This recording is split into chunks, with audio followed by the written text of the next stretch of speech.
All right, ladies and gentlemen, Welcome back. it's Friday. You know what that means. It's time for the best sports podcast around. It's time to kick back on a Friday and make a bet.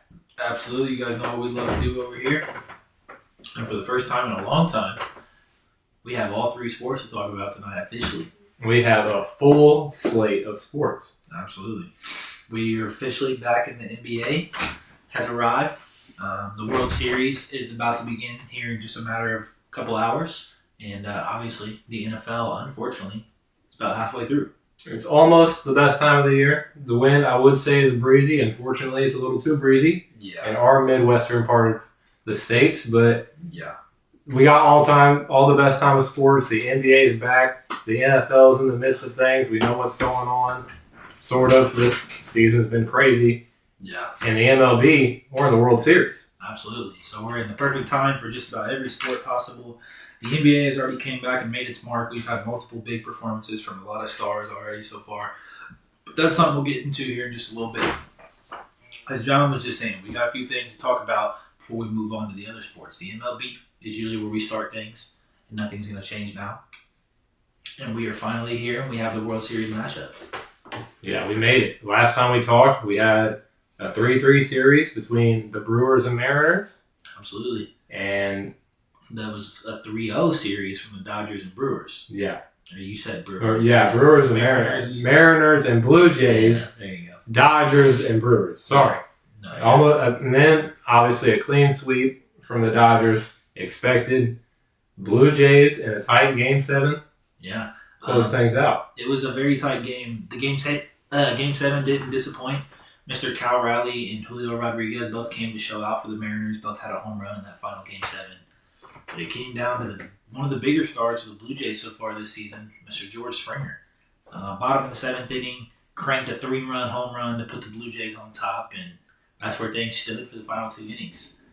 So Mr. George Springer hits a game-winning home run for the Blue Jays. Kind of poetic with the kind of season he's had. He's been a huge part. Funny, we kind of have a tradition over here of mentioning stars that start to rise, and then they have the biggest game of their career after we mention them. So, all the coincidences over here at the Travis and Jon Show. No, 100%. But what a season it was for Seattle, man. I don't think anybody to start the year kind of expected them to be in the situation they were in come this point in the season. Being 1 game away from their first World Series. Fun fact, the Seattle Mariners officially now are still the only MLB team to never reach a World Series. So kind of unfortunate for those guys. Cal Raleigh, with the season he had, almost was enough to power them over the hump. But they definitely got a bright future ahead of them. It was such a fantastic season from all of them combined. They have such a great pitching rotation, a lot of big names that can hit the ball hard. And I expect a huge bounce back for them next season. I was going to say, a team I definitely expect to be back in a playoff run. We now know who's who in the MLB landscape. We're in the biggest game of them all. Game 1 tonight. Absolutely. It's going to be an exciting series. Yeah. Dodgers have kind of been the team to beat all year long, especially after becoming World Series champions last year. They're officially the only team in MLB history to go back-to-back seasons in the World Series, which is kind of a crazy stat that I saw. We kind of see that a lot in places like the NFL and the NBA, but MLB not so much. We talked about George Springer and how the Blue Jays close things out. Yeah. Let's talk about how the Dodgers close things out on a very specific Shohei Ohtani. Something we're getting to witness in real time. I just want to quickly mention, we built our parlay last week. Speaking of parlays, before we get into that, we are actually on a little 2-week streak for MLB parlays. But before we built that parlay last week, we mentioned that it was time for the stars to come out and show out. And they did just that. Boy, did they, yeah. Yeah. Mr. Shohei Ohtani took mound for Game 4 of the Dodgers and Brewers series for his 2nd time in the postseason. And we kind of had a discussion pre-show last week. Like, yeah, it's happened, but we're going to get a fuller slate of pitching from Shohei. Does he pitch and hit a home run? Man, did he. Man, did he. Shohei Ohtani put on quite possibly the greatest performance from a single player in MLB history. And did it both ways. Yeah. And I really don't even think it's close. This man came out, pitched a full, 6 innings, I believe he pitched. Only allowed 2 hits, 0 earned runs, 10 strikeouts, And on the other side, went 3 for 4 at bat. All 3 of those being home runs. Yeah. His one non-hit was a walk. I would have walked him too. I was in complete and utter shock watching this game. When we built our parlay, for anyone that was involved during that situation, we had Shohei Ohtani for a single hit. This man came out, just to put it kind of into perspective. You also mentioned while the parlay, Shohei's a good name for a home run tonight. I know that's almost a gimme, but playoffs are a toss-up. Absolutely. You could have thrown 3 on there and been good. Yeah. This man came out the very first inning, struck out 3 batters the top of the inning. First pitch he saw the bottom of the inning, sent it yard. You couldn't have had a better start from that game. Now, I'm going to be honest with you, I saw that first inning and I was like, okay, wow, he's about to have a ball game. But I did not quite expect the ball game he did have. I don't really think you can put into words how great a performance it was. Yeah, one of, if not the best ball games of all time. Something, again, we got to witness in our generation, in this time, and now we're at the World Series. Yeah. The biggest show of them all. Yeah. There's obviously been a lot of talk lately that even over the last year or two that Shohei Ohtani is quite possibly the greatest baseball player to ever grace this planet. I think that game really solidified it. I know you can't judge a career off one game, but at least in my opinion, Shohei Ohtani is the greatest baseball player to ever walk this planet. The last 2 seasons alone have been legendary. Tremendous. And he's looking to go back-to-back World Series. First time ever a team will go back-to-back if they pull this out like everyone kind of expects. And possibly of his first World Series MVP. Yeah. We all know the Fredster stole it last year on the crazy run he had. But Shohei will obviously be back-to-back regular season MVPs for his 4th or 5th MVP already. I don't even know how many he has, to be honest. But just absolutely tremendous stuff from him. Yeah, I'm not even claiming that. 20 That's just going to overwhelm me. But yeah, for anybody out there that doesn't believe that Shohei Ohtani is the greatest, I think you're very delusional. Not to be talking smack to anybody, but this man is he's absolutely tremendous. And I'm so excited to continue to watch him in this postseason run. Yeah, we're watching it firsthand. But as we were saying, we're 2 for 2 for the last 2 weeks. Yeah. Building playoff parlays. Absolutely. I think we keep this streak going. Yeah. Let's make it 3 for 3 on the biggest stage of them all. Absolutely. If you guys aren't catching the parlays we're building live, please go give our Winnable a check. It's winidle.com/Travis Jon Show. We post all of our plays that we put on live on Winnable. We have a paid subscription and a free subscription. You guys know what we like to do. We give out touchdown parlays all the time. We give out, obviously, these MLB parlays. Unfortunately, no more home run parlays for a little while just because MLB's coming to a close. But we keep the streak rolling, like John said, with same-game parlays from a lot of these playoff games. And we're looking to keep that streak going tonight. Absolutely. So like John said, we got Game 1 of the Dodgers and Blue Jays World Series tonight, and we got 2 fantastic pitchers on the mound. Boy, do we. Blake Snell has continued his dominance after winning Cy Young, having a tremendous season with the Padres, coming over the Dodgers, and has really become their ace. Coming into the rotation, Blake Snell didn't really seem to be the guy to take over just because of how deep that Dodgers pitching rotation is. They have names all over the place. But he's really came in, especially this postseason, and just kind of dominated every game that he's came in. He's recorded, I believe, he recorded 9 strikeouts versus the Reds in Game 1, 9 strikeouts versus the Phillies, and then a 10 strikeout game versus the Brewers. Just absolutely dominant stuff from a fantastic pitcher. They know exactly who they're putting on mound. Yeah, 100%. It's been the same first 3 all series, like every series so far in the postseason. It goes Blake Snell, Yoshinobu Yamamoto, then usually Shohei Ohtani, Tyler Glasnow. One of those 2 kind of come up in Game 3 and 4. But man, we talk a lot about Blake Snell. Let's talk about who's on mound for the Blue Jays. This is not something we expected at all coming into the World Series of the postseason. The rookie, man, Mr. Trey Savage, has taken over that Toronto Blue Jays pitching rotation. With a lot of big names, still like Shane Bieber and those guys over there. Trey Savage has probably been their best pitcher throughout this run. Being a rookie and putting on the performances he has been absolutely tremendous to watch. Not a lot of them are big strikeout numbers, but he's been so efficient just when he's on the mound with getting player outs and keeping runs off the board and just dominating, controlling his at-bats, and it's been beautiful to see. It's kind of crazy the level of pitching on both of these teams, but we've talked about it all year long. Obviously, a desperate need. Yeah. We've said all year for our Cincinnati Reds, but obviously to get to this level, you have to have a deep bullpen. 100%. And boy, do we. Yeah. We're getting the full display. Yeah. I mean, you guys kind of see at this point in the season how important pitching rotations are. They are a massive part of getting to this point in the season. Obviously, you can have all the bats in the world. You can hit home runs, but if you can't keep runs off the board, you're never going to win a game. So I'm very intrigued to see how this game goes. Two aces on the mound tonight. And I think there's a lot of value in strikeouts. I think there's some decent value in hits. I think, once again, the stars come out to play. This is the World Series. This is your final possibly 7 games of the season. I mean, it's time to show out. I think one of my favorite props tonight to look at right now, though, there's a lot of value in Blake Snell strikeouts. I know I mentioned that he's been on a tremendous run throughout this postseason, 9, 9, and 10 in his 3 games so far. They look to let him go 7, 8 innings at minimum as long as he keeps his pitch count low. He has a lot of opportunities for Ks. You went with... This is just what... Okay. Like a base. It's not. I do like the 5. I wouldn't even hate bumping it to 6. At all? Because, like I said, he's been so good. He will go at minimum at least 7 innings as long as he doesn't start getting beat up. Obviously, like I said, this is the World Series, so you want these guys to put it all out there.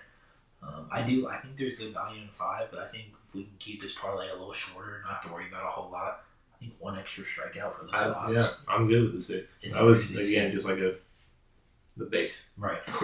Now, the Trey Savage strikeouts, I do like. They scared me a little more than Blake Snell. Oh, yeah. His 2 appearances against the Mariners, he had 7 and 4, which obviously is not bad at all. I was going to say, especially now that we haven't had a full season display. Right. He's just now coming back playoff-wise. He had a massive game against the Yankees in that wild card series. He put up 11. But during the regular season, he wasn't a huge strikeout guy. That's kind of what caught a lot of people off guard coming into the postseason. But he's been really good so far. And I think if they're going to roll out a guy like this, especially a rookie in Game 1 of the World Series, you have some faith. I think you're going to try to let him go as long as he can. Now, I want people to keep in mind taking strikeouts against a Dodgers lineup is a little risky. Oh, yeah. They have the best lineup in the league by far, especially on paper. But I don't hate 4. Like I said, he hasn't went under that in his past 4 games. Even if we don't touch him. Yeah. I don't hate that. What's with him? Now, the hits are a little harder to judge, mainly for the Dodgers rotation, just because they haven't seen Trey Savage. They have no at-bats versus this guy. This will be their first appearance, which is always pitcher advantage, unfortunately. That's why I think the strikeouts make it a tad safer sometimes. But I mean, there's so many big names. Odds continue to move around as we're building this. I love Freeman just because we saw it on display last season. We've seen it obviously this whole postseason. But we're talking World Series MVP. What better of a person to get a hit Game 1? Right. I like that. There's a couple of names that I've kind of kept my eye on so far. I know a lot of them have seen Blake Snell quite a bit. One thing I do want to mention, Bo Bichette will be making his playoff appearance tonight. I mean, his first playoff game so far in the postseason. Been dealing with an injury. So he's definitely a guy to keep an eye on. But against Blake Snell, he doesn't have the greatest backstory. 1 for 9 with 4 Ks. Coming off the injury. I know a lot of people are going to be looking for Bo to step up. I don't know if I so much agree with that. I think they're going to play him lightly to hope to keep him healthy throughout the season. Obviously, he'll bat, but I don't think he's going to be massively aggressive. A guy we've mentioned multiple times to keep our eye on is George Springer. He has the most at-bats versus Blake Snell. He's 5 for 22, but he's got a home run, only 4 strikeouts. So he puts a lot of them in play with the way he's been playing so far in this postseason, batting leadoff. He's always a big name. So I don't hate that. You got him on a parlay. Helps the odds a little bit. Now listen, do we want to get crazy? Or do we want to... I don't know. The Dodgers have only lost one game this postseason. Adding their money line is always fun. It adds a lot of value to the parlay. But the Blue Jays have been good. I'm not going to take that away from them. Over 5.5 runs. We got some value. It does indeed. Both of these offenses. But again, you mentioned the strikeouts here. Agreed. But I mean, these offenses both are tremendous. A huge part of why they're here as well. First inning under. Ooh. See? Juicy value. Let me check that out. Okay, it does have some juicy value. I don't hate that at all. I don't even claim the boost. Okay. I know we did use one of these last time. Add some nice value to the lay. You think you trust that? You trust a nice little first inning under? I think so. I mean, we talked about the pitching here. We got... Did Shohei Ohtani come out and blast the first inning homer? That's what it worries me a little bit. That's the thing. Is this World Series, we talked about playoffs. Home runs are either hard to come or they're going to be plenty and plentiful. Yeah. I mean, 100%. I say either our worries are obviously we're World Series. It's Vlad, Springer, Shohei. Who all bat in the first inning. Yeah. All 9 of the Dodgers are honestly a worry, but... Yeah. I mean, I don't hate it, though. I like it. They're both really good pitchers. Hey, what do you do when you're hot in basketball? You let them fly. Heat check, baby. I was about to say, you call it a heat check. Yep. All right, we rock with it. I rock with it. I like it. Trust our judgment. I lay with the boost. Absolutely. Plus 518 without the boost. Boost us up 30%. Gives us plus 674 over on FanDuel. Obviously, other books, those odds are subject to be a little different. Odds are always subject to change as well. We got about an hour and a half to get this in. We'll give you a quick rundown, real quick. We started off the top of the list with Blake Snell, 6+ Ks. We have on the offensive side, a Freddie Freeman hit. Absolutely. We on the Blue Jays side of things, we got Trey Savage, 4+ Ks. And then on the offensive side, a George Springer hit and carrying the Blue Jays. And we're going to hope our parlay doesn't bust in the first inning. We went under half a run in the first inning. Absolutely. We're 2 for 2. We're going to heat check with the boost tonight. We're looking to go 3 for 3 with a juicy little odd boost. Absolutely. So there you are, ladies and gentlemen. Once again, plus 518 without the boost, plus 674 with the boost. Go get that in while you can. That's over on FanDuel with 30% profit boost. Beautiful stuff. And if you don't see it here, if you don't check all our live bets, and again, we're not live on Sundays with the NFL, NBAs almost every day. We're back. It's the best time of the year. If you like betting, check out our Winnable, WINIBLE.com/Travis Jon Show. There you are. Absolutely. Once again, we offer a free subscription as well as a $10 a month paid subscription if you like more in-depth parlays and lottos and things of that nature. Absolutely. All right. MLB. It's almost Christmas time. Wrap it up. Put a bow on it. Facts. Wrap it up. Put it under the tree. Get some early Christmas shopping in. Absolutely. Yeah, I ain't even started. For camp. That's it. Not a single ever. Yeah. Single. Absolutely not.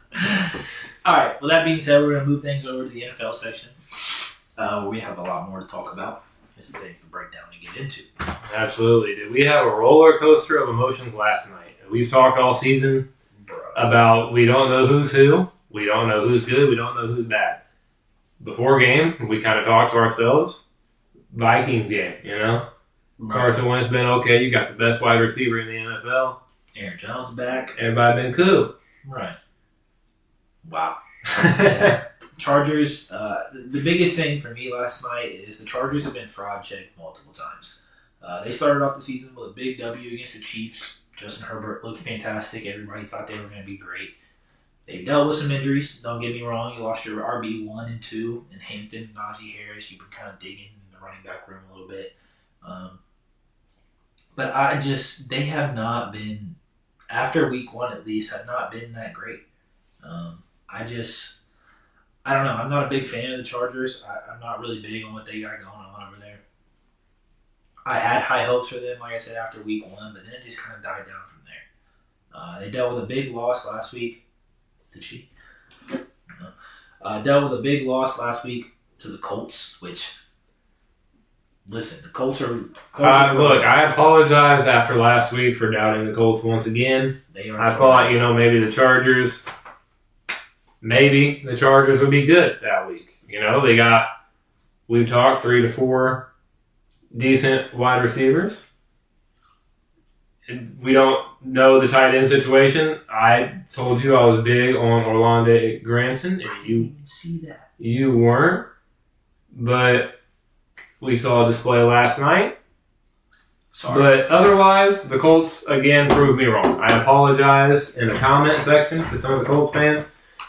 Tyler Warren is a stud. We mocked him all off season. You got your guy, your franchise tight end. Yeah. Actually. But the Chargers, wow. Last night, I guess they heard a lot of the negative comments, a lot of the confusion, and they wanted to silence some of the critics. Yeah, and that they did. Justin Herbert had a game last night. Kamani Vidal had a game last night. I started in a couple fantasy leagues, so I'm not too mad about it. He was in my flex, so yeah, I was okay with it. Yeah. But I think the biggest story from last night... Shout out our fantasy league. I'm about to put out one of the 6-1 guys. I'm coming back from my streak. Hey. Vidal. I'm 6-1, sitting on top of the leaderboards right now. Look, I thought you were going to claim the one spot last week, but he pulled out. Yeah, hey, but technically I do have, because I'm pretty sure I was going to say, technically you're in the one. Or maybe I haven't. But I think it's still tied, realistically. I think I play him in a couple weeks. So I have had the worst schedule, by the way. Yeah. I played you and him back-to-back weeks. Yeah, that's unfortunate. Yeah, this league is trying to take me out. But I also have more points and less points allowed. So look, I'm sitting. Yep. Oh, it's second in the league. You're technically tied for second. It's a 3-way tie. No, I know, like for points scored. No. I think I have the most points scored in the league by a long shot. Oh yeah. I'm kind of dominating, and I have the least points allowed. I'm kind of on a run. Because you got the easiest schedule. Easy outside of me. You think so? I just want to mention that my number 1 draft pick tore his ACL. So, listen, no excuses. You shouldn't have drafted him. That's all I'm saying. I haven't had that crazy of an easy schedule. My team's been putting up points: 129, 117, 122, 138, 131. I put up 182 against you. Yeah, I know. 182 to 60. I know. God, I kind of beat the brakes off. I'm pretty sure my starting lineup was in that. Whoever posted the imperfect lineups for fantasy, that was me. Bro, look. 26, 36, 26, look, 26, Baker Mayfield 29. finished with 11. Okay, Vidal had a 7-point game. Metcalf finished with 8 in my flex. O'Dunes been trash. O'Dunes, 5-point game. Laporta, 4. Look, I had 2 3-point scores. The Steelers' defense... -4, yeah. You should have known it was over after Thursday night. Yeah. Because, I had 4 points. DK with 8 and the Steelers -4. Yeah, that's insane. Just before any of the Sunday games, I already lost. Essentially. I put up 182. That's hard to beat regardless. But just a good week for me. But hey, shout out my fantasy team. Maybe we on top. But back to what we were talking about. Thursday night game, man. I turned it off about, I think, at halftime. I don't think I watched anything after halftime. The Vikings offense just completely crapped the bed. There was no movement at all. And there is now a lot of talk that we've seen Carson Wentz's final NFL game. Yeah, I did see that they plan on bringing the mask back. Has been exposed. But listen, you're no better off with J.J. McCarthy. Yeah. His two-game sample was god-awful. Did you see last night when they came to the sidelines and J.J. McCarthy had to essentially hurdle over the falling players? Everybody was like, he looks fine. I did see, I know they ruled him out, but I did see that he could have played last night if absolutely had to be. Obviously, you don't want to rush what you hope to be your franchise quarterback back. But I can't say that. I guess we were kind of hyped up about J.J. McCarthy coming into the season. Just after seeing what Sam Darnold did in that offense, it's kind of hard to doubt anybody. Their offense is just stacked with playmakers everywhere. And if you're any sort of a competent quarterback, you should be able to make things work. But J.J. McCarthy I don't know if he was nervous. I don't know if it was field rust. I don't know what was going on. But the first 2 weeks were just not that encouraging to me at all. So I don't think the Vikings are going to be better off with either. I mean, we've talked about it the last 2 seasons. You could put me and you back there. That offense is stacked. They have a really good O-line. You have the best wide receiver in the NFL. Obviously, a returning Jordan Addison. Jalen Naylor's been great. Yeah. Your defense is all deep. You got T.J. Hawkinson. Obviously, the 2 backs of Jordan Mason and Aaron Jones. You have a lot to work with. Right. But we haven't seen a stellar performance from either quarterback necessarily. No, not at all. Obviously, a comeback for J.J. McCarthy in one of the games, but it was a tooth-and-nail 3-yard per down push of luck. I mean, it was just a fall apart of their defense. So, again, not a superstar performance that we've been waiting to see. No, absolutely not. And again, all the claims that we talked about of he only handed the ball off at Michigan, you talked about it during the draft process. I still don't think he's completed the pass above 15, 20 yards. And you have the best wide receiver in the NFL. Second best. Jamar Chase is the best receiver. So, Jamar Chase is fantastic. It's a debate for the ages. It's like Michael and get Justin Jefferson. Just fantastic, yeah. No, don't get me wrong. Hey, Jamar Chase. Jamar Chase and then Jake Browning. He had his greatest game ever with Joe Flacco. 40-year-old. Against who? Against your Pittsburgh Steelers. Ryan Jalen Ramsey. But no, somebody's got to step up, whether that's the play calling, whether it's the quarterback play. The Vikings have way too many playmakers to be mid. We've seen them go, 14-3 last year with a revival Sam Darnold. And the team, I feel like, almost only got better. So to see them struggling is interesting to see. But the Chargers, man, I don't know how to feel about them. I apologize if you're a Chargers fan. It's a roller coaster ride. I guess flowers for last night. You'll take another 4 or 5 losses, but you'll get some wins. Yeah. You might scrape. Your division's tough. So best of luck to you. Yeah. I think one of the biggest stories last night was what happened to QJ. Quentin Johnston, after being almost their most targeted receiver through the first couple of weeks, was non-irrelevant last night. Didn't have a single target. Someone reminded Justin Herbert that Vlad McConkey was his wide receiver.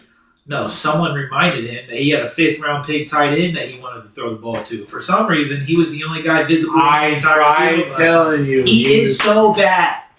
I don't care. Listen, I will die on this hill. I am not a Rondé Gadsden fan. He was a 5th-round pick for a reason. He is trash. He is a product of the system. When you have somebody that gets 80% of the looks a game and you throw them the ball 90% of the time, they're going to have a couple catches. I mean, it's impossible not to.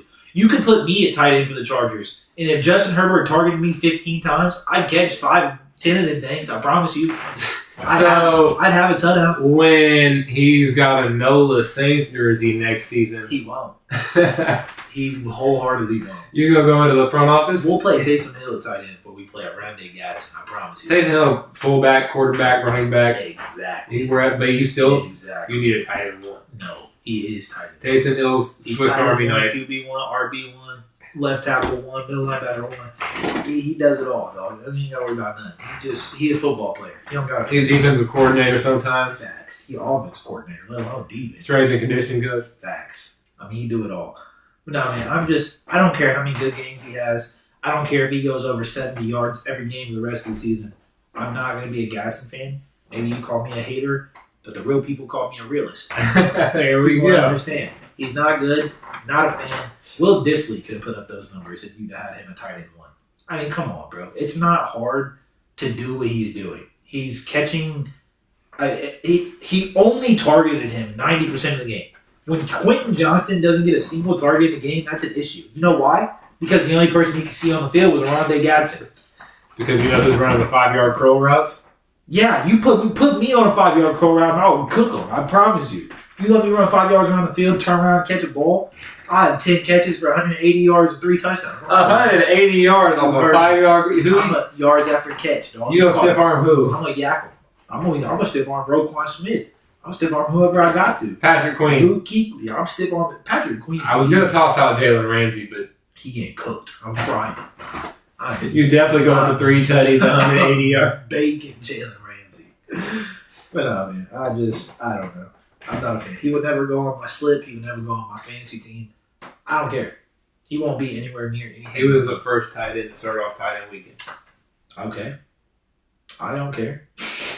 It's National Tight End Day, not weekend. He didn't play on Sunday. We ain't celebrating nothing, man. We ain't celebrating nothing. TJ Hawkins didn't get in, so. No. He got 2 catches. Yeah, hiding for 3. Fourth quarter. I also had I also had Jordan Mason for 30 plus. I also had Jordan Mason for 30. Yeah. You know, finished with 6 yards. Dude, I don't think he had a carry after the first quarter, quite frankly.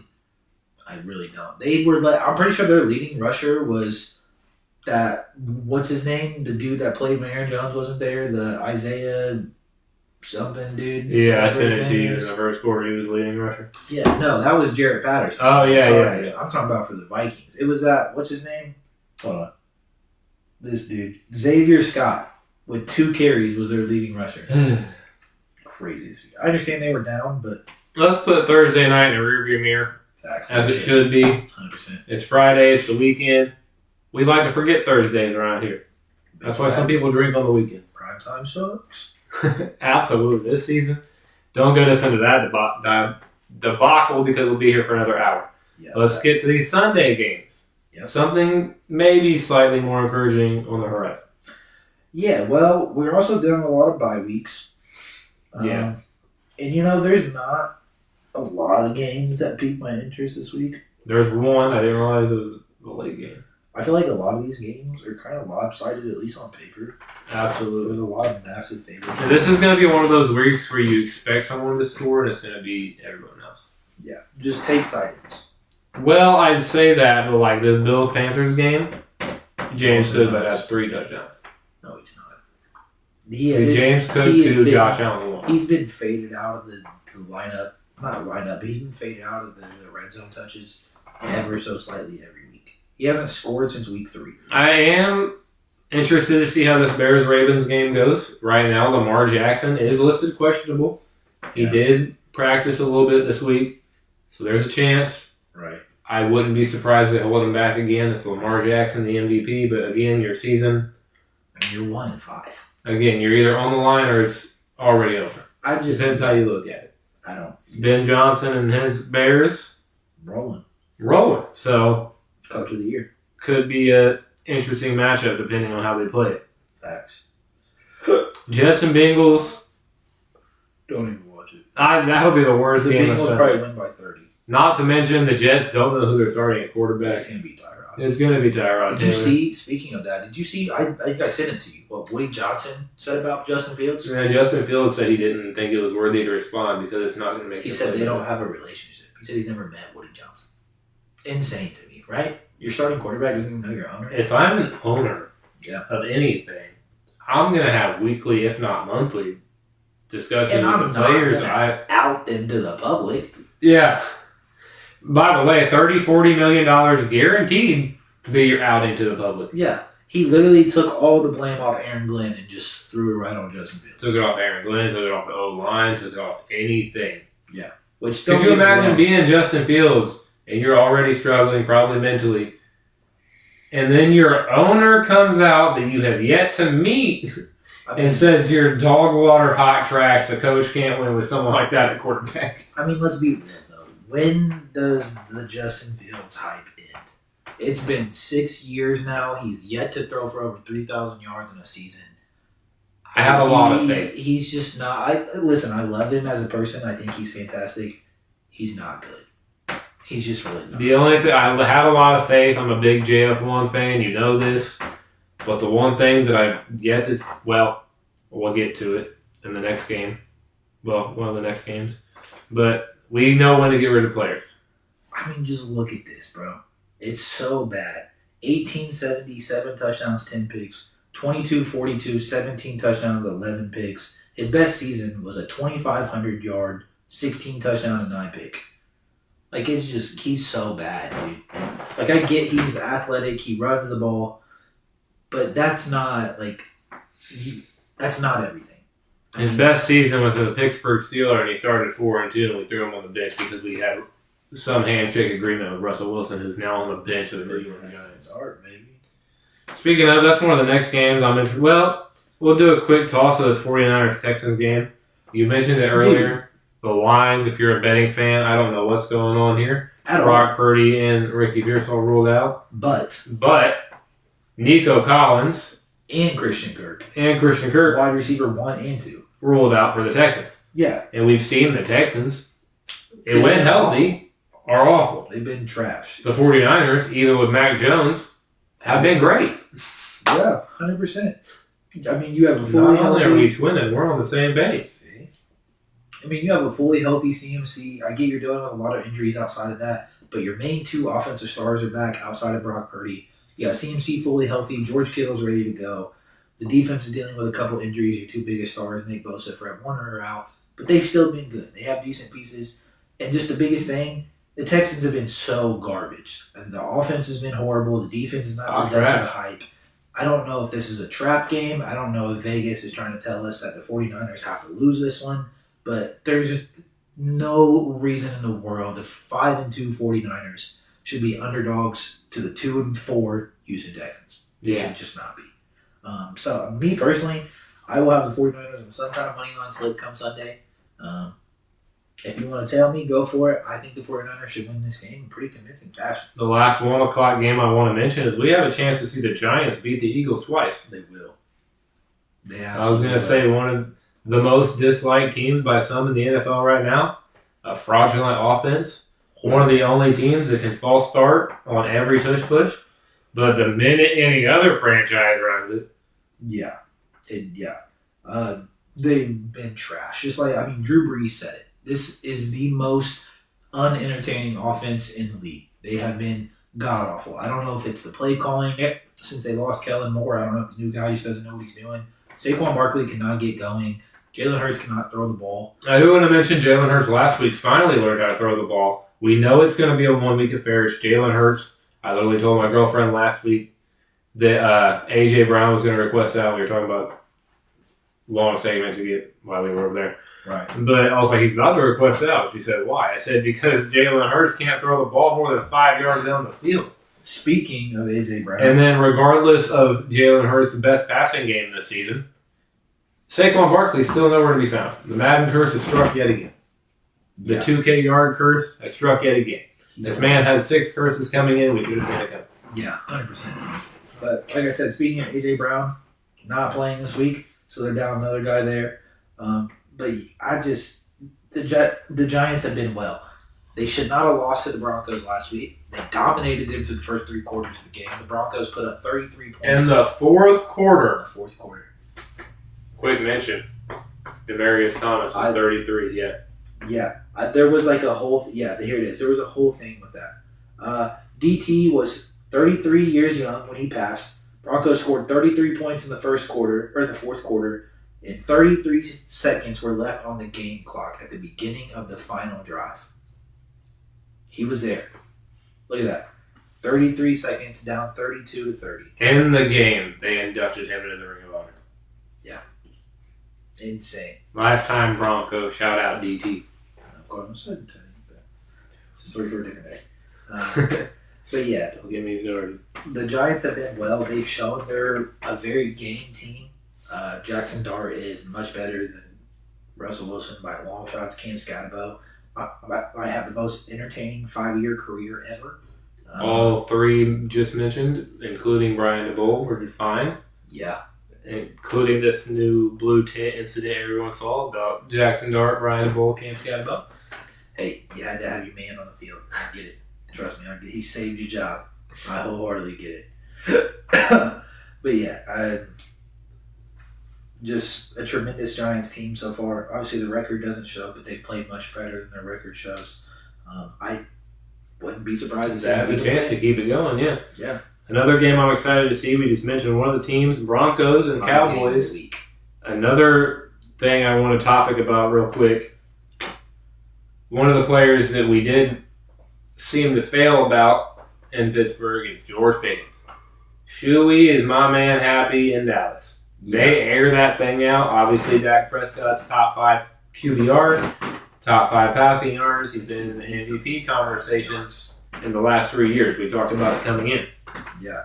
I haven't always been the biggest Dak Prescott advocate just because of the fact that they haven't had a lot of success.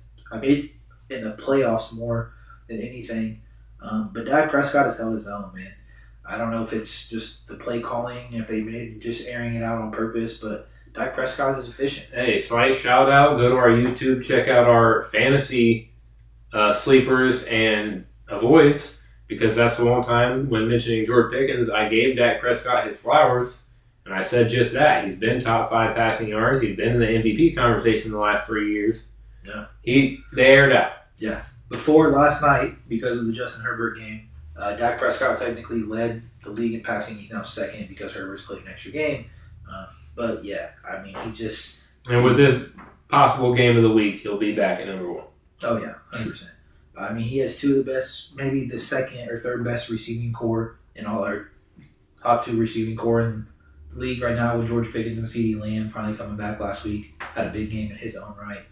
All 3 games CeeDee Lamb has played this year went over 100 yards. So absolutely, yes. He's been tremendous. But yeah, it's going to be a very good game of a very top offense versus what's supposed to be one of the best defenses in football. CeeDee Lamb versus Pat Surtain. Going to be a movie. Yeah. Do we see George Pickens continue to roll because of that PS2? Does that defense continue to look off? Trey Greenlaw last week obviously looked pretty good. Suspended now for this game. Yeah. You know, different. Right back just to get right back. Yeah. Yeah. But no, I mean, yeah, he was fantastic. But we all know the Broncos defense is good. They did allow 32 points to the New York Giants, but I think this game could be a shootout if the Broncos defense that doesn't come to play. It could be a very offensive game. So now I want to mention my possible game of the week: Packers Steelers. The only travesty here is that it's not in Lambeau for Aaron Rodgers. Most likely final game against Green Bay. Yeah, barring one of our future bets. Well, my future bet. They almost made me bad last week. They cashed my parlay. But the return for Aaron Rodgers facing the Green Bay Packers in Pittsburgh this week. But the last time he should face Green Bay, obviously going to be a little bit of emotion. Facts. He either comes out and looks like he did in that Jets game where he's got a point to prove, or he gets confused and thinks he's still a Packer, being Perk Rodgers, and throws the wrong unis and has 4 interceptions. Hey. Yeah. It's going to be a long career in Green Bay. Am I going to look confused in one of those plays? Yeah. But hey, I want to give Aaron Rodgers his flowers. He's been great this year. He's been a lot better than expected coming into the season, just due to obviously being a 41-year-old guy. He has that offense moving. It wasn't his fault they lost last week. The defense could not stop Joe Flacco.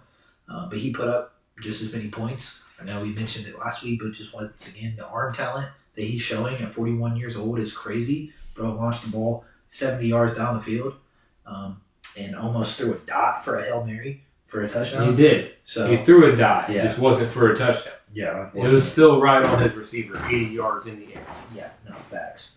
But man, that's going to be a tremendous game. I didn't want to mention that as game of the week because it's a Sunday night game. We know how primetime games go. They're always trash. But that should be a good one on paper, realistically. 2 really good teams are technically Super Bowl prediction. But yeah, it should be a very good game. But you know what we like to do over here with a full NFL Sunday slate?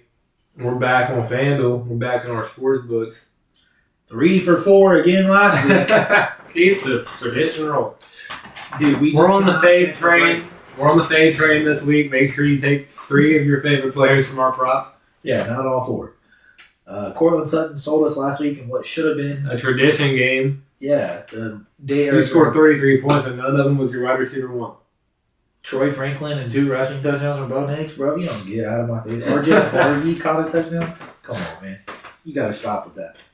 But whatever. We move on. We bounce back. Hopefully, bounce back. Hopefully. Don't go 75% again this week. But yeah, you guys, like John said, you guys know we love to give out our top 4 picks every week. 2 favorites, 2 long shots, 1 from each of us. And even though we're dealing with some bye weeks this week, we still have some big names on the slate. And I think I know where at least I want to go for my favorite. I do want to mention, we talked about it just a couple minutes ago, but Sunday is National Tight End Day. There's going to be a lot of value in tight ends. Now, the only thing that gets me is last year, Tight End Day fed. Almost every tight end, I'm pretty sure like 16 tight ends scored. Yeah, FanDuel's been posting pretty heavily about it this year. Yeah, so it's either going to be another last year or nobody's going to score. FanDuel's going to get their get back. Not allow any tight ends to get in the end zone. You guys know how Vegas loves to do their things. But just something to keep an eye on. I'm obviously probably still going to bet some tight ends, but if it doesn't start out hot, don't expect it to get hot. Yeah. So. But all right. I think I know where I'm going with my favorite. So, do you want me to start or you want to start? You go ahead and start. I got some looks for that. Okay. With my favorite, I'm going to go with a guy who I think we can now trust again as the best wide receiver in the NFL. I'm going Jamar Chase this week as my favorite. They're playing a very poor Jets defense. I told you last week, was he your favorite? No. I told you last week, I think it was last week, that I'm not a big fan of Sauce Gardner. I think he's very much overrated. He just doesn't have the statistics to match the contract they gave him. I get he's a big name, this and that. I'm not saying he's bad, but after seeing what Jamar Chase did to Jalen Ramsey after the season Ramsey's had through the first 6 weeks, I think Jamar Chase can cook anybody he wants. Joe Flacco, we know Jamar is his favorite target. He had 23 targets last week in one game, 16 catches, almost 2 touchdowns, fried Jalen Ramsey at 160 yards. I think this offense should stay very fast-paced. I think Jamar Chase is going to get a lot of looks. Shout out. Yeah, shout out my Ashland and Mammal. Appreciate you guys for tuning in. I love you guys. But I think Jamar Chase is by far my favorite this week. We saw him become the main part of the Bengals offense again.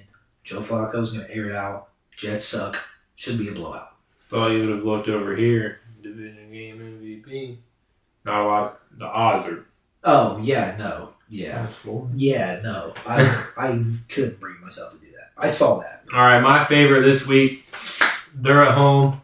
Atlanta Falcons. You're playing the trash Miami Dolphins. Everybody's job is on the line, if not already out of there. Bijan Robinson. They're at home. This could be a 20-25 touchdown season for Bijan. I expect, again, another guy we can trust to add to the slip. Yeah. He is my favorite this week. Absolutely. I don't blame you in the slightest. Bijan has become... I did see also that Tyler Algier is questionable. He'll most likely play. But dealing with an injury, Bijan should get a bulk of the carries, as he always should. I don't want to say just because he's hurt. He should always get that many carries. But yeah, him and Jahmyr Gibbs are 1A, 1B, the 2 best running backs in the league, especially this year. They've both been fantastic. Absolutely love that pick. Now, see, my long shot is where I'm getting a little iffy. I looked through a few different people. Do you have yours? I have 2 ideas.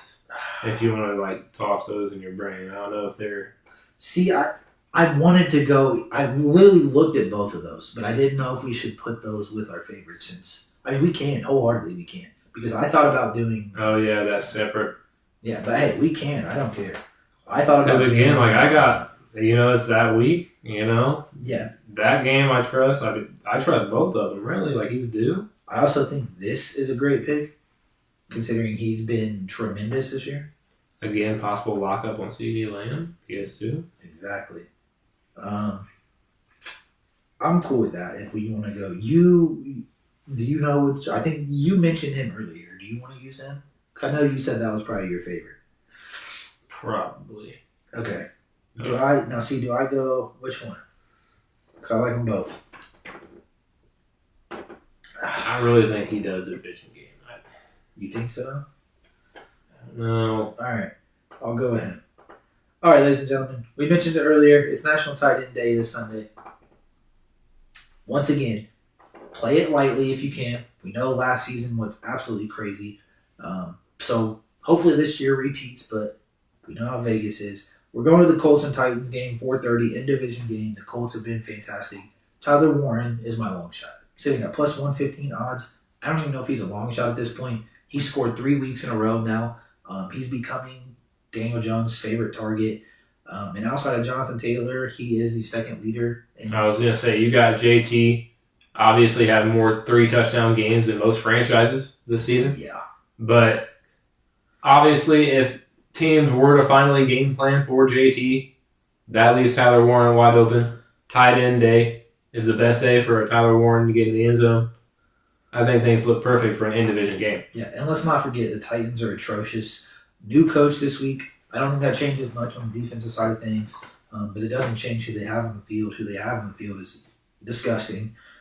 Tyler Warren should absolutely eat, and once again, it's National Tight End Day. Why not get one of the better tight ends in the league so far this year in the end zone? Absolutely. Right. Close it out with yours. I'm going on a tight end that's due after last week. He's finally back. He's the one that technically crowned the turn, essentially, and then said that it was every time they play. But a game we talked about is questionable odd-wise. You got the banged-up Texans, the banged-up 49ers. We've seen Mac Jones love the... I want to mention Jake Tonks had 3 touchdowns throughout those games he was in. So George Kittle will get in the end zone. He will get in the end zone on National Tight End Day. And I think we got a beautiful 4-leg slip right here. George Kittle, in his first game back last week, didn't receive a single target. Now, I understand everybody wants to talk about it. That he opened up the run game, this and that. I wholeheartedly believe he was a big part of the run game. Don't get me wrong. He's a huge run blocker at tight end. He's fantastic at what he does there. But for him not to get a single target to me is absolutely insane. He should eat this week. The run game was already open. It's Christian McCaffrey. Come on, man. It's already going to be open. And again, once these teams start to game plan a certain way, that leaves things open for George Kittle, a guy that, again, almost termed the phrase of this weekend. Yeah. A guy that's due in a game that could be a back-and-forth battle. Yeah, 100%. So there it is, ladies and gentlemen, our beautiful 4-leg for this Sunday's slate. We're going with my top 2 are Jamar Chase and Tyler Warren. I went Bijan Robinson and George Kittle. Absolutely. For a beautiful 4-leg, currently as it stands on FanDuel, plus 1435. Odds are always subject to change. You got 2 days to go get it in. If you missed any of this, go check out our Winnable, WINIBLE.com/Travis Jon Show. Free subscription, paid subscription. Go check it out. All right. There we are. I think that about wraps us up for the NFL section. We told you we had a lot of sports to talk today. Usually, from the NFL section, we lead right into NFL doing no deal. But things are changed. NBA is back. Absolutely. So we're going to slide into some NBA talk. Now, we have a couple big topics to talk about. Now, I understand we're only, 3 days into the season, started Tuesday.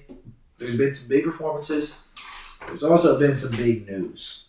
Not just performances. Do you want to hop right into that?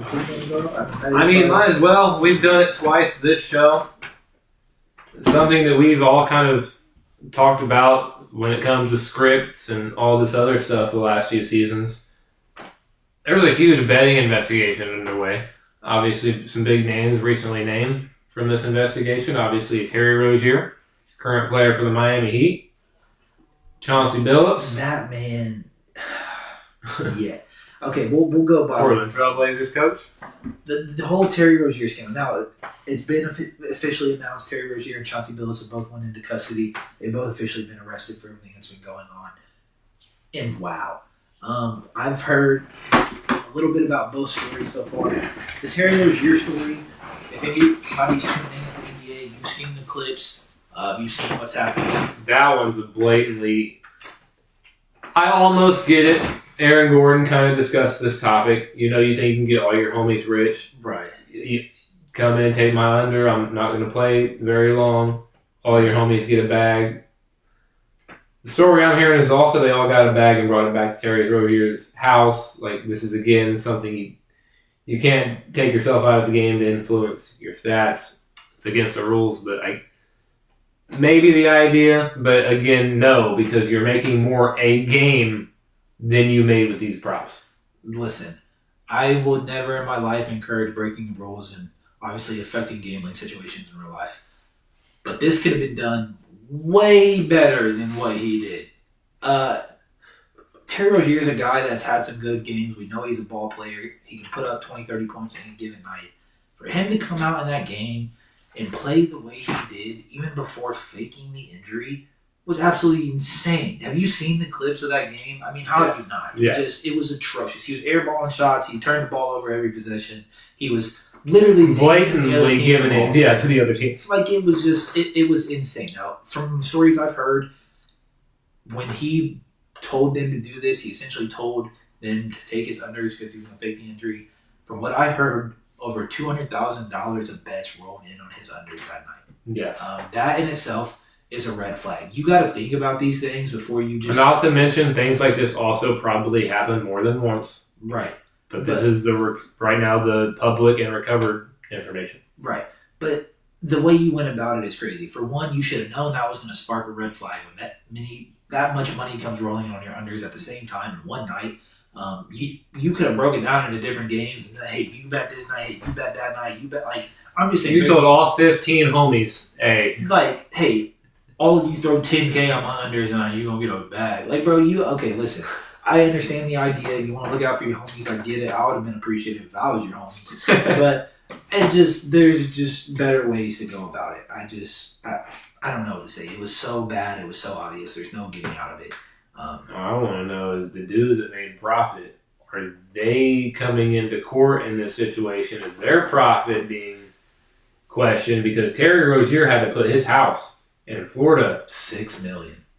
Yeah. $6 million. And now, because these dudes that rolled in $200,000 from these prop bets. But, like, did they? Bro? Like, are they paying it back? Or because now it's just on Rozier and Chelsea Billups. Okay, but listen, we're avid sports bettors. We're degenerates. We do this every night. You know, if you go in and you parlay one player's 4 or 5 different stats of unders, under points, under assists, under rebounds, those are going to add up very quickly in a parlay and get you to close to plus 600-700 odds probably. I'm brain fogging the term, of course, right now on the show, but when you bet opposite lines on different sports books, you get banned if you do it consistently. Right. Yeah. And it just, the amount of money that they probably made off this, listen, if you put in $200K between those people, bro, they probably brought in close to $10 mil. Like, I'm going to be quite frankly honest with you. Like, with I think 200K was the winnings. No, 200K is what they bet. I'm pretty sure that's what they rolled. Like, that was the original stakes. I don't think they've announced what they bet, like what they won is what I'm saying. Because there's no way in the world he would have to put up a $6 million house if all they won was 200K. Like, yeah. I could totally be wrong, but I think from what I've seen, that was the initial betting, like what they put in. And again, even if they made 200K, this thing happens more than once. Regardless, yeah. This wasn't a one-time idea. This is your get-rich-quick scheme for all the homies. Like, bro, you should have known. Like, you want them to get rich, give them half of your $800K you make in a game. Right. Like, that was not worth it in the slightest. I don't know. Crazy to me that you would even go to that extent and make it so obvious. Like, you playing like that, bro, you're in the league, dog. You look like a wreck. Dude accidentally got signed. Yeah, like, don't nobody play like that, bro. You look like Kevin Durant and Thunderstruck. Yeah, literally. You look like the NBA players from Space Jam when the Monstars took their powers. Yeah, that's facts. It was absolutely atrocious, man. That story in itself is crazy. I think the Chauncey Billups story is even crazier. His lawyer came out and said they're going to fight this, but how? No, yeah, that's just what you're going to say. This man was working with the mafia. A poker game with the mafia? Did you see how they did it? No. There was like, I don't know if it was like built into the table, or there was some kind of mechanic within the table or something that their players, like the people that were in on it, could see the cards that the other players had. So like, they knew exactly what was in the other player's hands, so they knew like how to play it and like essentially like obviously it's cheating, but it's like how do you do that? Like I seen a thing and it was like they shine like a black light or something or like a flashlight on the cards like when like on the table like after they investigated the whole process and you could literally see through the cards like when they were shining the light on them you could see exactly what was on the other side of them. So it's like for one, how do you even make cards like that? And for two, how long was he getting away with this? An underground poker game? You're the coach of the Portland Trailblazers, dog. And you're a former 15-year NBA vet. And you gonna tell me you ain't got enough money to survive off of the rest of your life? You can't just play poker with the homies. You gotta do it with the mafia. No. And like, working with the mafia in its own right is probably terrifying. Like you mess up one thing or don't do one thing they say.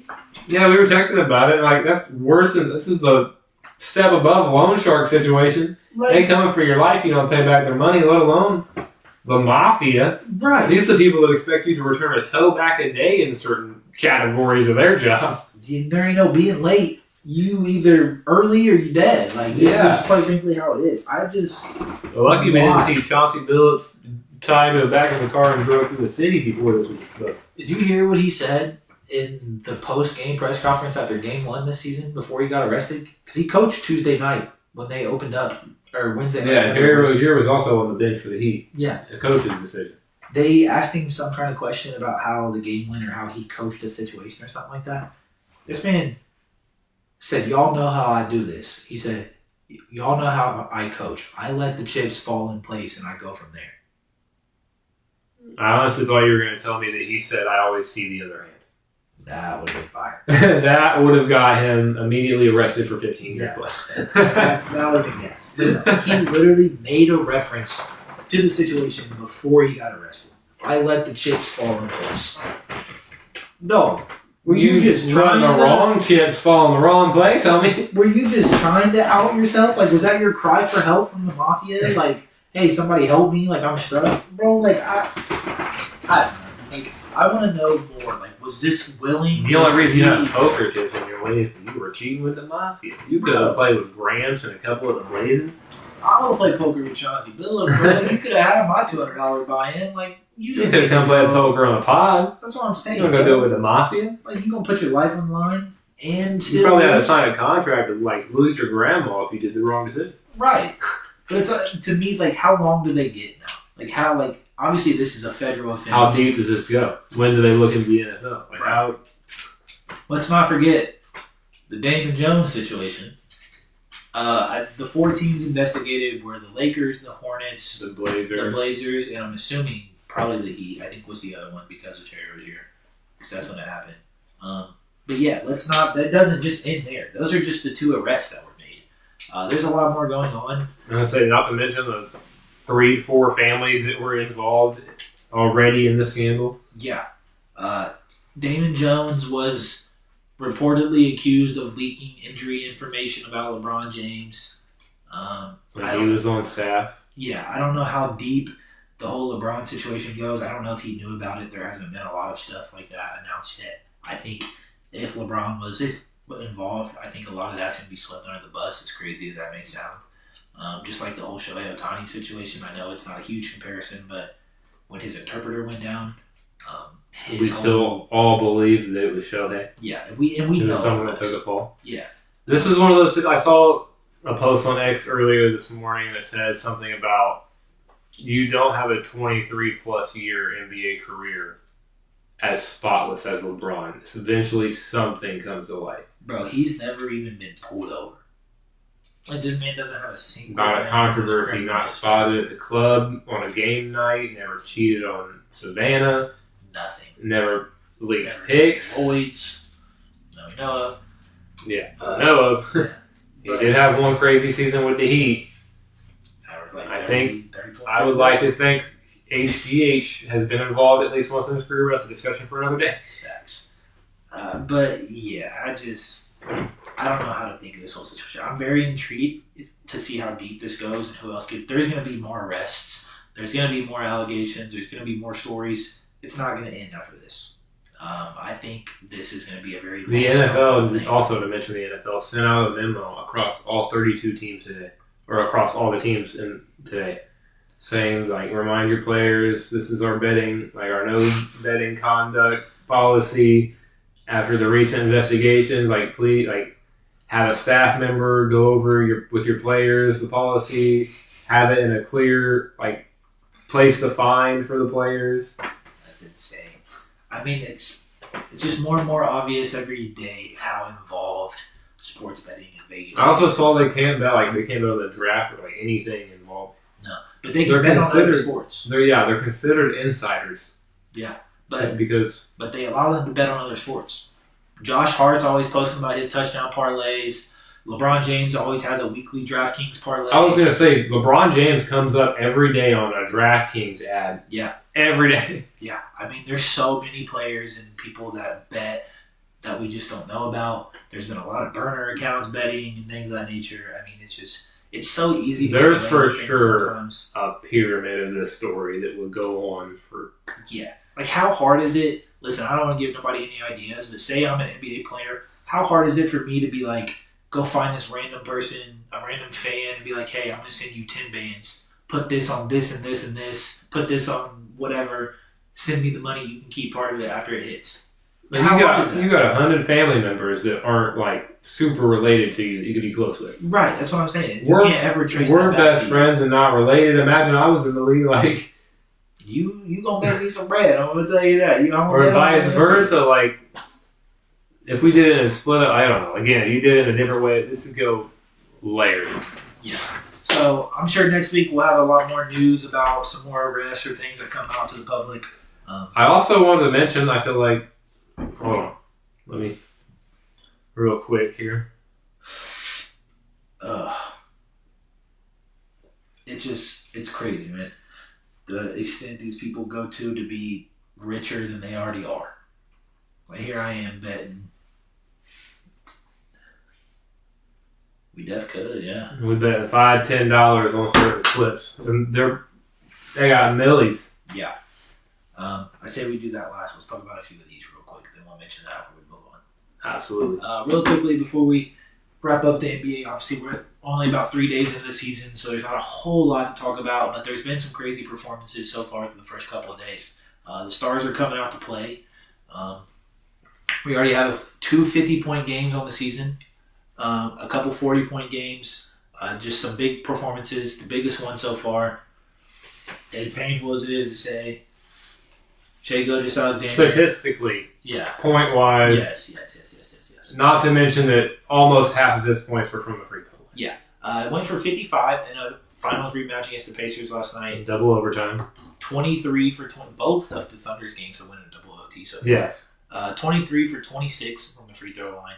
Absolutely insane. I at least saw a stat, or not a stat, I saw a video earlier. Somebody posted it on Snapchat that was at the Pacers game, and they like took a video of like everybody warming up. Every single person on the court was warming up their jump shot, except SGA, who was shooting free throws during his warm-up. I made a comment last night on one of the posts that said, the Thunder's plane has experienced turbulence during takeoff. I saw that. SGA is currently at the line shooting free throw. Everybody else warming up jumpers. Here he is. At the free throw line. Just practicing free throws. 20 a game. 26 in one game. The people talking about that, he earns it, he's getting fouled, that's the way he plays. No, it's the head bob. Dude, some of those were so And if it was called the other way, you got Lou Dort and Caruso. You got players on the other end of defense playing like middle linebackers. Insane, bro. Just trucking their weight around. You're like... We don't have to talk much about him, though. Just wanted to mention that he technically has the highest scoring game. I know Curry also had a great night. 42. Hit the game tying 3 to take him into OT. Went nuts. Curry might be back. He's absolutely fantastic. Oh, he's back. You saw what happened this offseason. Yeah. He's got a point to prove. I hate her now. I comment on all her stuff, making fun of her. Hate her. Another 50-point game from last night. In that same game, the most useless 50-point game, Aaron Gordon. Yeah. Snapped. Put up 50 last night. They asked him if he wanted the game ball. He said, I'm not taking home now. Yeah, no, that's fact. I don't blame him at all. But still a tremendous performance in its own right, 50 points.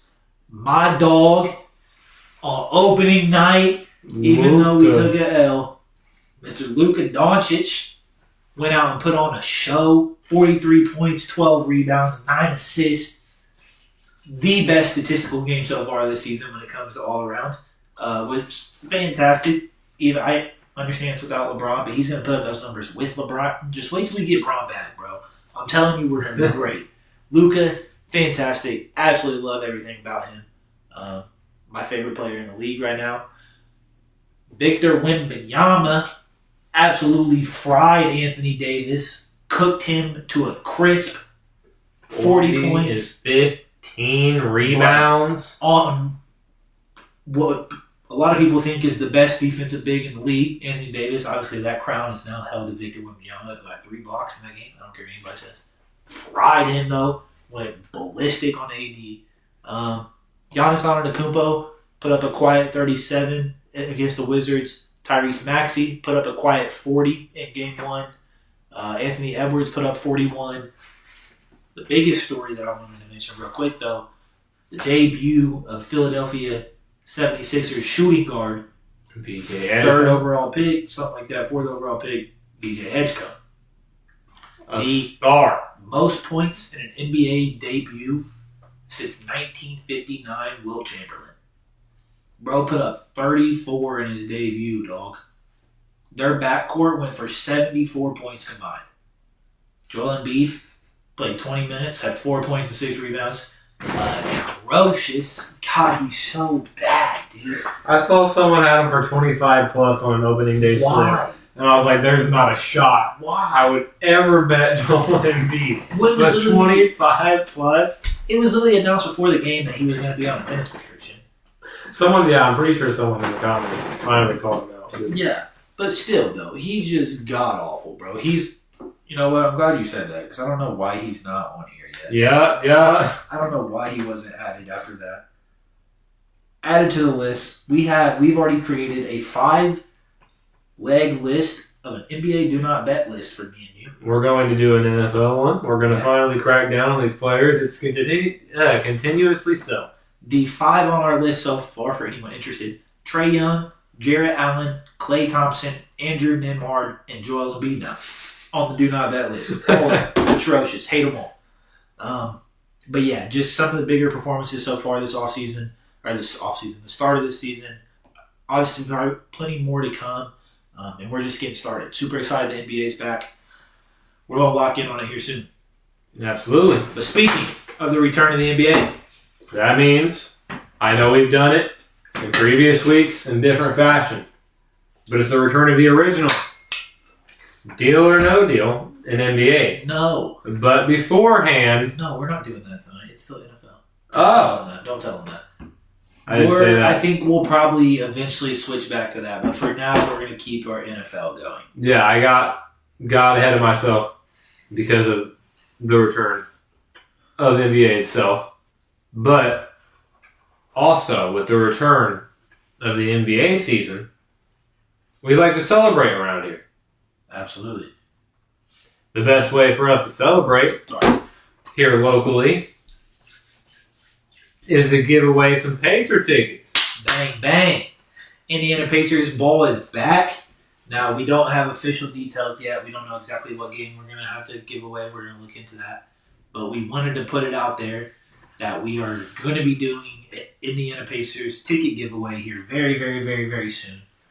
Possibly even starting this weekend. I also want to go ahead. I'm going to throw her name out in the comments. Absolutely. We're going to try and make this sign up pretty easy to find for some of our fans. Make sure you go to Sweetest Celestial here in Richmond, Indiana. Get you some candied grapes, all kind of candied fruits. Fantastic stuff. Amazing stuff. Go check out her page. It looks beautiful. Every time I see something, I start craving. Tremendous. We will be doing a live review coming here in the next couple weeks for those, so stay tuned.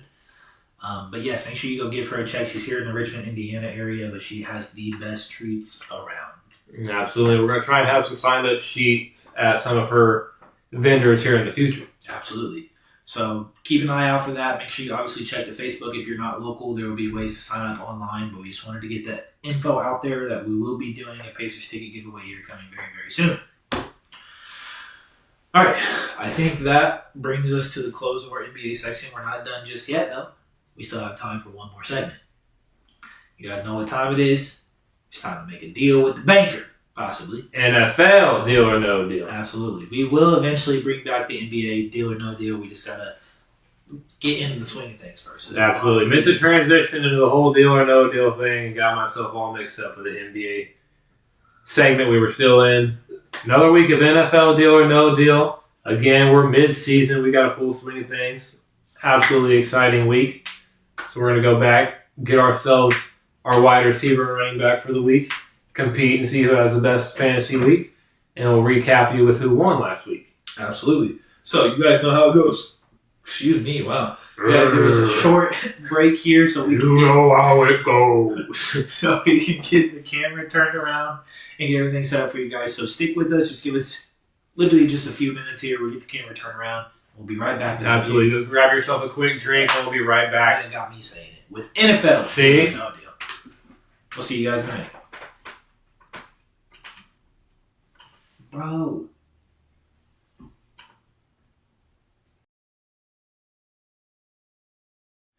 Ladies and gentlemen, welcome back. We're here with the wide receiver round. Absolutely. You just seen us play John's running back round. Ended his game with Saquon Barkley. So now we're going to switch things over to the wide receiver round. Give you a quick rundown on who our 9 options are. Jamar Chase, Rashee Rice, CeeDee Lamb, Emeka Egbuka, Chris Olave, DK Metcalf, Devontae Smith with no A.J. Brown this week, Wan'Dale Robinson, and Khalil Shakur. Wan'Dale Robinson to the dog. Facts. Give me case 3. Case 3. That's out of the way. All right. Get rid of 8. Get rid of 8. No repeat on case. Wan'Dale Robinson. Okay, just hyped him up. Not too bad, though. Shout out Wan'Dale. Thanks. Case 4. Case 4. Rashee Rice. I knew there was going to be one, so I'm going to get him out of the way quick. Yep. Give me 9. That's an easy one. Case 9. Emeka Egbuka. You know. You still got some one from every level. Could be a lot worse. One from every level. Back to traditional deal or no deal. All right, let's see. Things all feel in balance. All right, let's see who we're working with here. Okay. All right. Now remember, I'm basing these off projections. Back off a bye week. Possibility of his QB1 returning. I'm going to give you Zay Flowers. Wide receiver 1 in Baltimore. Unfortunately, I have the biggest disdain with Zay Flowers and any Baltimore wide receiver. Oh. Never. Can't stand Baltimore. Okay, no deal. Yeah, no deal. Let's keep playing this one. All right, move on. 2 more cases. 1. Case 1. Khalil Shakur. Okay. Back on track. Huge. Huge for the program. One more. Case 6. Case 6. Devontae Smith. Bottom 3 are gone. Wow. Okay. Okay. Come on, good. Bottom 3 are gone. Huh. Let's see what the banker got in store. Okay, that was a good round for you. I ain't gonna lie to you. I got your offer ready. You ready for who this is about to be? You want to take a guess at who made the first basket between the Boston Celtics and the New York Knicks of all the stars on the court? Boston Celtics and New York Knicks. I don't know who the starters are for the Knicks. It wasn't Mitch Roth not starting, is he? It's a Celtic. Oh, it's a Celtic? So it's what? Derek White, Jaylen Brown. I don't know if I know. Is Pritchard starting? I don't know. So it's not Pritchard. What position? I don't know who's all starting for them now. Small forward, power forward? I think small. I have no idea. Sam Hauser. I didn't know he was starting. Your offer is Drake London. You got some name? I mean, you did well that round. I had to bump the offer up a little bit. Drake London's been popping off the last couple of weeks. Michael Penix's favorite target. This game could be huge for Metcalf, depending. Olave has been tremendous, even with Rattler. Really good. He's projected like 17 this week. We know CD Lamb. PS2 is the question. I just want you to know my 2 receivers in the paid league are Chris Olave and the number 1 receiver, JSN. Yeah. No deal. We'll play this one out. No deal? No, we'll keep going. Come on. All right, give me 2 more cases before you make a final decision. Case 5. Case 5, CeeDee Lamb. Okay. Still got Jamar up there. Give me 1 more. Case 2. Case 2, Chris Olave. Wow. Okay. Talk about playing from the heart. DK Metcalf or Jamar Chase? I think I'd be happy with either of these guys. DK Metcalf, after somewhat of a poor performance last week, gonna have to be involved this week. Absolutely. A revenge game for A-Rod. Facts. You know what? Again, happy with either, but last round we saw that a switch or staying wouldn't have helped at all. Let's switch it up. Give me lucky case number 7. Lucky number 7. All right, let's see. Jamar Chase. Perfectly played, brother. Perfectly played. He was always number 1 pick. He was always in lucky number 7. The last 2 weeks I sold him on that wide receiver 1. You did. Now you did.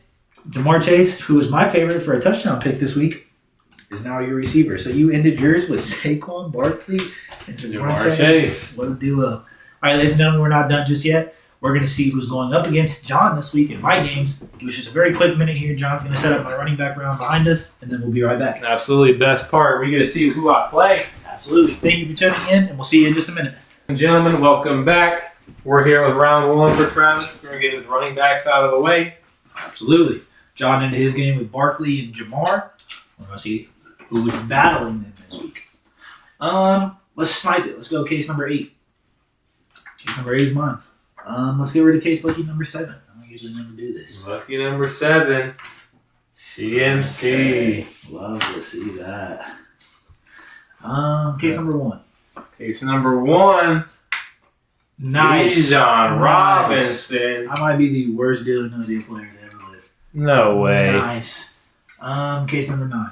Case number 9. Nice. Hall. Love that. Not a single bottom player gone. Love that. This board is looking tremendous. Nice. Just offer me like Nick Chubb. This is the worst board I've ever seen. How does that even No faith. JT's still there. How does that even Josh Jacobs. No. Derrick Henry do. Kamara got pulled the heartstrings a little bit. I mean, I guess, but yeah, Woody Marks up there still. Not a fan. Banker feeling generous, or are we feeling not so generous?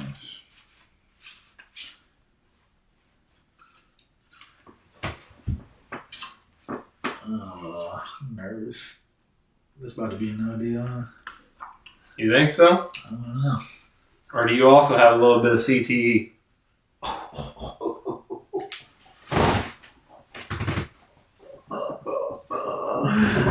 3 Caucasians in New York. Oh my god, dude. Who can you say? And you got Woody Marks. Oh god.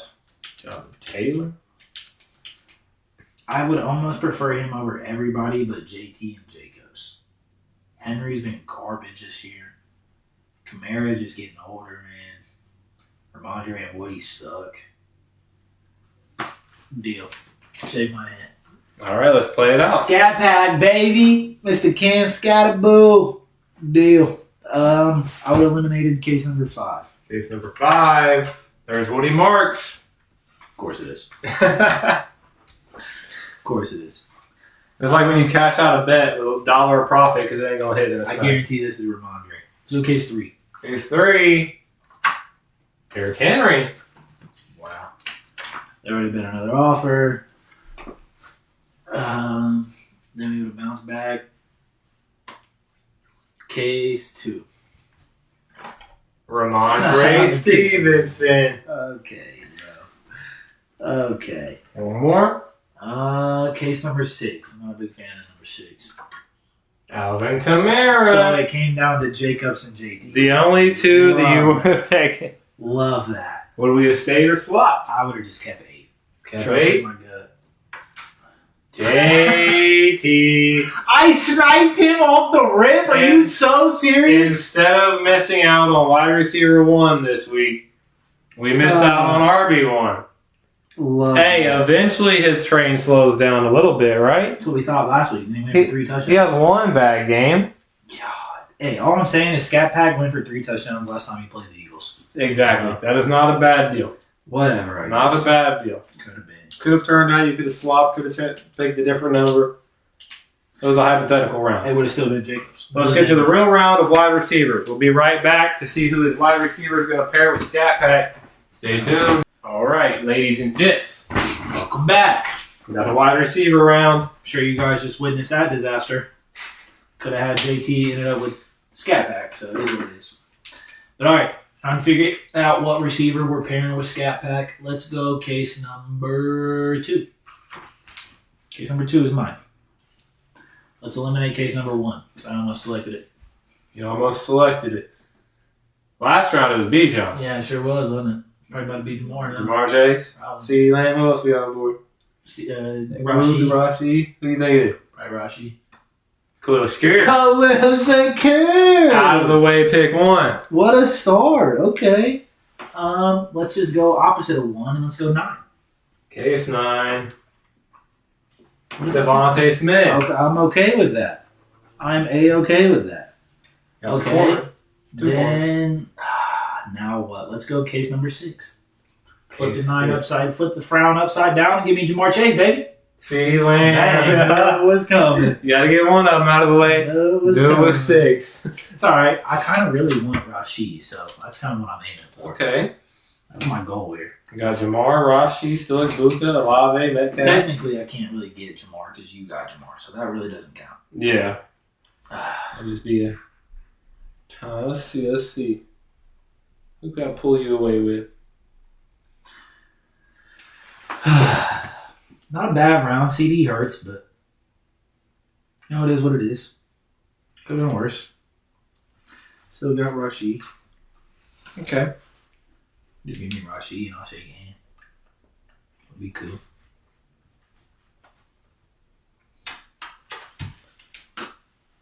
NFL young boy. George Pickens. So I eliminate CD and you give me his counterpart. Yep. Listen, as much as I love Pickens, I think this is going to be a shootout. Possibly, if CD Lamb gets shut down by PS2, it could be a Pickens night. But National Tight End Week, I also think Jake Ferguson gets a lot of looks. I'm going to say no deal. I still have some names on the board I'd prefer over him. I like Ibuka, I like Rashi, I almost even like Olave. Maybe not so much, but we'll see. No deal for now. All right, let's eliminate case number 8. So I took last time. Let's see what's in it this time. What case is yours? Case 2? Yeah. Chris Olave. Okay, it's not Rashi or I guess Jamar's really not that great, but okay. I'm okay with this. I like Wandale too. He's not bad. Let's eliminate case 3. Pretty sure Wandale will be like a top 10 wide receiver left of these. Facts. Case 3, Ibuka. Okay, hey, he's dealing with an injury. Maybe he's not 100%. Exactly, that matchup, they could have 3 rushing touchdowns for Rashad White. Facts. Oh, that's 2. So There's thank 2. you. Yep. Another deal. Offer. Top 2 picks on the board. Only Wandale really like bringing anything down, per se. I guess so. Yeah. Still got Metcalf on the boat. Imagine it comes down to Metcalf and Jamar. Like you're in there. I really want Rashid, bro. I really want him. Where is he at? What case is Rashid in? Shoot, let me just... Did you really put Rashid in lucky number 7? Or did I snipe him? Could I have ended this with JT and Rashid Rice? We're going to find out. Let's see what the Dragon thinks. Not a bad round now. You offered him to me. I'll throw him right back at you. Baltimore wide receiver Zay Flowers. See, I'm right there with you. I'm not even going to think about it. They don't throw the ball in Baltimore. It's Mark Andrews week. All right. Let's eliminate case number 5. Case 5. DK Metcalf. Okay. Okay. So it's really down to Rashee and Wan'Dale. I got to go 4. I can't get rid of rookie number 7. Please be Wan'Dale Robinson. Oops. Rashee Rice. God dang it. Okay, well, I guess I want Wan'Dale. I mean, there's nothing else I can do here.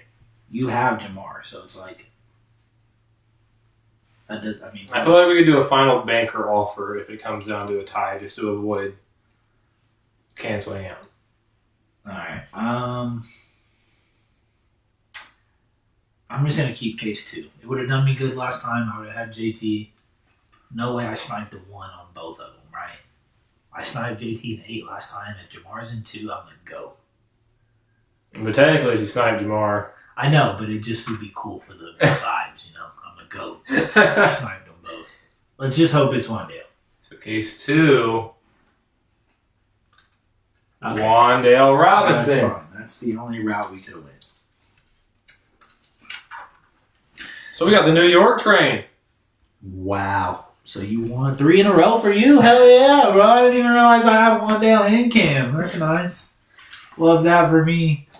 Well, I knew you were about to go for 50. Well, last game they both scored, so. Exactly. Wan'Dale getting 2, Cam getting 3. Historic night for the Giants as the Eagles. Saquon doesn't get in. Hey, Saquon, we're kind of playing each other. Like, in game, too. In a way. Yeah.